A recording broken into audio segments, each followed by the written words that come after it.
నమస్తే welcome to ఏవెంటివి Telugu news. ఇక detail చూస్తే విజయనగరం జిల్లా రాజాం నియోజకవర్గం సంతకవిటి మండలం పునుగూటి వలస గ్రామ సమీపంలో మామిడి తోటలో గంజాయి అమ్మకాలు జరుగుతున్నాయనే సమాచారం అందుకున్న పోలీసులు దాడులు చేశారు. సంతకవిటి ఎస్ఐ సిబ్బందితో కలిసి చర్యలు తీసుకుని 4 వ్యక్తులను అదుపులోకి తీసుకున్నారు. వారి దగ్గర నుంచి 4.8 కేజీల గంజాయి స్వాధీనం చేసుకున్నట్లుగా రాజాం సిఐ ఉపేంద్ర తెలిపారు. అరెస్టైన వారు పాలకొండ ప్రాంతానికి చెందిన వారని, వారిలో 2 పాత నేరస్తులుగా గుర్తించారు. 4 జ్యుడిషియల్ కస్టడీకి పంపించామని సిఐ వివరించారు.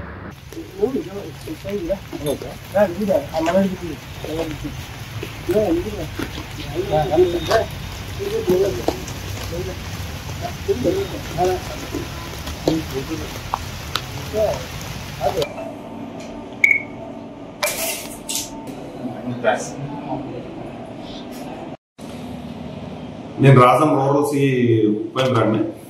నిన్న సంతకవిటి మండలం పునుగూటి వలస గ్రామ పరిధిలో మామిడి తోటలో కొంతమంది వ్యక్తులు గంజాయి కలిగి ఉండి వాళ్ళు అమ్మడానికి ప్రయత్నిస్తున్నారనే సమాచారం మేరకు సంతకవిటి ఎస్ఐ గారు ఆ తోటలో రైడ్ చేసి 4 వ్యక్తులు కూడా అదుపులోకి తీసుకోవడం జరిగింది. ఈ క్రమంలోనే వాళ్ళ దగ్గర నుంచి సుమారు 4 కేజీల 800 గ్రాముల గాంజాను కూడా సీజ్ చేయడం జరిగింది. ఈ 4 వ్యక్తులు కూడా పాలకొండకు చెందిన వ్యక్తులు.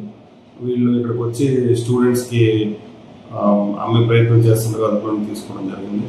గతంలోనే 2 వ్యక్తులపై రాజం సర్కిల్ పరిధిలోనే కేసులు కూడా ఉండడం జరిగింది. వీళ్ళు 4 కూడాను మనకి బోర్డర్లో ఉన్నటువంటి ఒరిస్సాలో కొన్ని ప్రాంతాల నుంచి గాంజా తీసుకుని వచ్చినట్టు మాకు తెలియజేశారు. దాని మీద వాళ్ళు ఎక్కడి నుంచి తీసుకొచ్చారు, ఎవరి దగ్గర కొన్నారు అనేది కూడా మేము వెరిఫై చేస్తున్నాం. వాళ్ళు కూడా త్వరలోనే